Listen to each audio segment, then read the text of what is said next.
ગુજરાતનો આવાજ।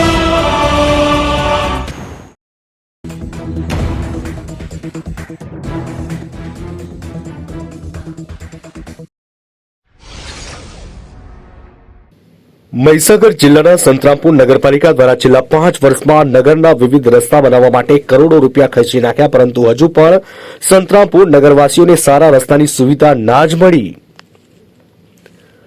સંતરામપુર સત્યપ્રકાશ સોસાયટીમાં રસ્તાના લોખંડના સળિયા બહાર નીકળી જતા બાળકીના મોઢામાં લોખંડનો સળિયો ભરાયો।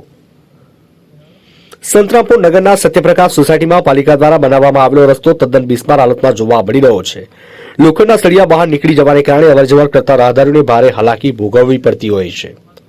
આ જ રસ્તા પરથી પસાર થતા એક ગરીબ મજૂર વર્ગની બાળકીની મોઢાના ભાગે દાઢી આગળ સળિયો વાગી જતા મોઢામાં ઈજાઓ પહોંચી હતી।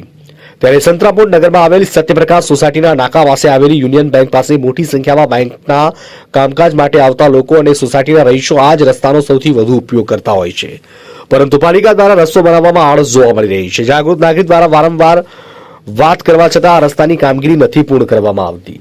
બીજી બાજુ આ રસ્તામાં વાપરેલ લોખંડના સળિયા બહાર નીકળી જતા અવરજવર કરતા લોકોને વાગી જતા હોય છે। તેના સ્થાનિક લોકોએ રસ્તા ઉપરના સળિયાઓ જાતે તોડીને સાઈડ પર મૂકી દીધા હતા, પરંતુ નગરપાલિકાના રસ્તાની કામગીરી કરવામાં ક્યારે જાગશે તેવા અનેક સવાલો ઉઠી ગયા છે। કઈ વાગ્યું છોકરીને? શું વાગ્યું? સળિયો વાગી ગયો। કઈનો? કયા રોડનું? પડી હતી આ બેંક વાળો રોડ, સત્યપ્રકાશ સોસાયટી વાળો। સંતરામપુર નગરની અંદર આ સત્યપ્રકાશ સોસાયટી છે।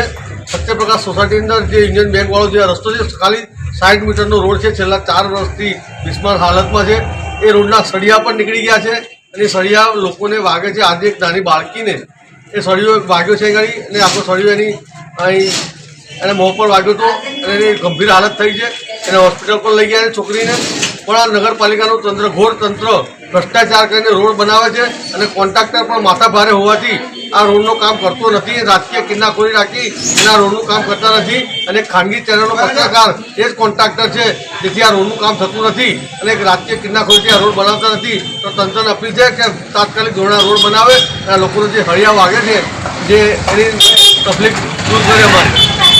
બીજી બાજુ સંતરામપુર પાલિકાએ રસ્તાઓ પાછળ રૂપિયા ખર્ચ્યા, પણ હજુ સુધી સંતરામપુર નગરના સારા રસ્તાઓ બન્યા જ નથી। 1-2 વર્ષમાં તમામ રસ્તાઓ તૂટી ગયેલા જોવા મળી રહ્યા છે। કેટલીક જગ્યાએ નવા રસ્તા બનાવેલા 3 થી 4 મહિનાની અંદર તેની કાંકરીને રોડ સિમેન્ટ ઉડતો જોવા મળ્યો। ગુણવત્તા વગરની કામગીરી કરવામાં આવતી હોવાને કારણે સરકારે કરોડ રૂપિયા ખર્ચ્યા, પણ કામગીરીમાં ગુણવત્તા વગરની હોવાને કારણે રૂપિયો પાણીમાં ધોવાઈ ગયાની કેટલીક લોકચર્ચાએ ભારે જોર પકડ્યું છે। જો ખરેખર સંતરામપુર નગરમાં બનાવવામાં આવેલા રસ્તાની યોગ્ય ચકાસણી અને તપાસ કરવામાં આવે તો મોટી સંખ્યામાં ભ્રષ્ટાચાર થયો હોવાનું બહાર આવી શકે તેમ છે, તેવી સ્થાનિક લોકોમાં ખુલ્લેઆમ લોકચર્ચાઓ ચાલી રહી છે। સ્થાનિક રહીશ કોંગ્રેસ કાર્યકર દીપેશ પ્રજાપતિએ જણાવ્યું કે સત્યપ્રકાશ સોસાયટીના આ રોડની હાલત 4 વર્ષથી ખૂબ ભંગાર થઈ ગઈ છે। નગરપાલિકાનું નગરોળ તંત્ર ભ્રષ્ટાચાર કરીને રોડ રસ્તા બનાવે છે અને આ રસ્તા ભંગાર થવાને કારણે તેમાં લોખંડના સળિયાઓ બહાર આવી ગયા છે અને એક બાળકીને મોઢાના ભાગે વાગેલું છે, તેની હાલત ગંભીર છે, તેને હોસ્પિટલમાં સારવાર માટે લઈ ગયા છે। ત્યારે સંતરામપુર નગરપાલિકા દ્વારા રસ્તાનું કામ નથી કરવામાં આવતું। નગરમાં 5-5 વર્ષથી એક જ કોન્ટ્રાક્ટરને કામ આપવામાં આવે છે અને આ કોન્ટ્રાક્ટર માથા ભારે છે અને ખાનગી ચેનલનો પત્રકાર એ જ આ કોન્ટ્રાક્ટર છે। અમારા વિસ્તારમાં રાજકીય કિન્નાખોરી રાખીને આ રસ્તાનું કામ કરવામાં આવતું નથી। નગરપાલિકા દ્વારા રસ્તાનું કામ તાત્કાલિક અસરથી કરવામાં આવે અને રાહદારીઓને જે સળિયાઓ વાગી જાય તેમાંથી મુક્તિ અપાવે તે ખૂબ જરૂરી છે। સંતરામપુરથી અમીન કોઠારીનો રિપોર્ટ।